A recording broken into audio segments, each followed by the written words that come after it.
Alright, so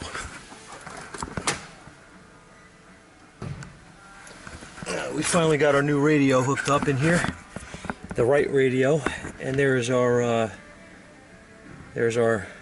draw, which is non-existent now. If you remember, we were at 180 milliamps with the other radio, killing the battery. So this thing is a fix, which is very good.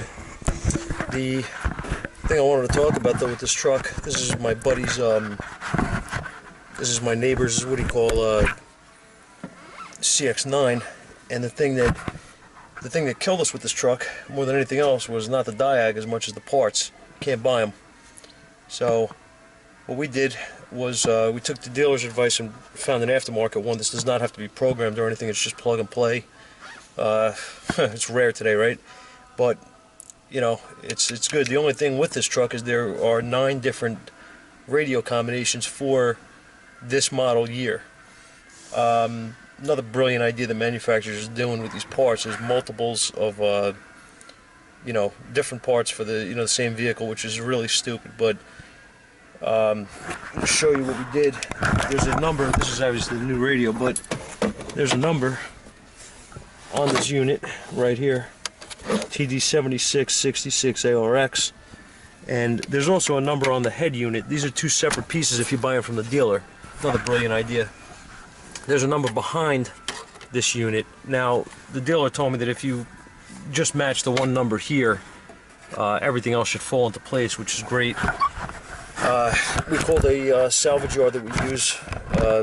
Usually have very good luck with these guys.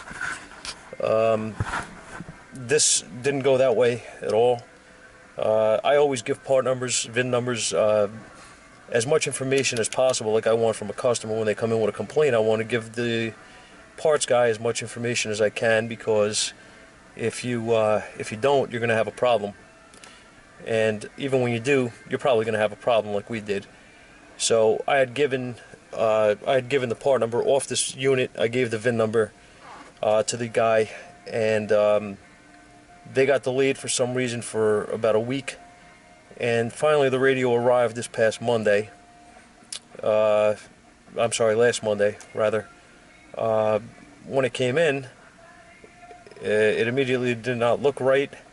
I sent it back. It was the incorrect radio. He says, "I'm sorry, we made a mistake, we'll get you the right one." It took them until this Monday to get me another one and send it. They brought it down. It looked okay. I plugged it in. I didn't look at the part number, which is my bad. It was late though when they showed up, and I was ready to walk out the door. He caught me, whatever, no excuses, right? I should have looked.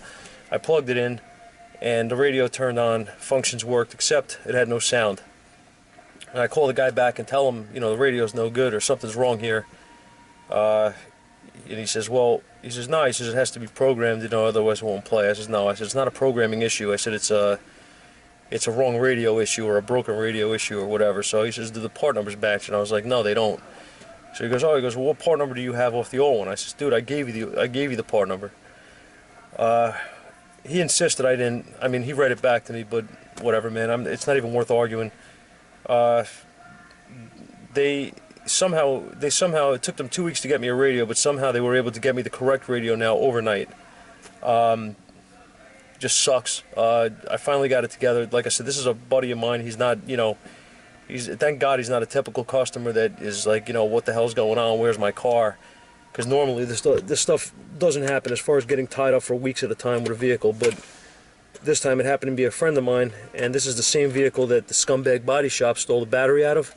And a little update on that, they offered the customer to bring the vehicle back up there, and they'll put another used battery in. They will not give him a new Delco battery, which is what came out of this truck. So he's going to file a police report for theft, and he's also going to follow up, I guess, with you know, complaints elsewhere with this place. And it's a really lousy situation because you know, he paid for that battery, and I don't know.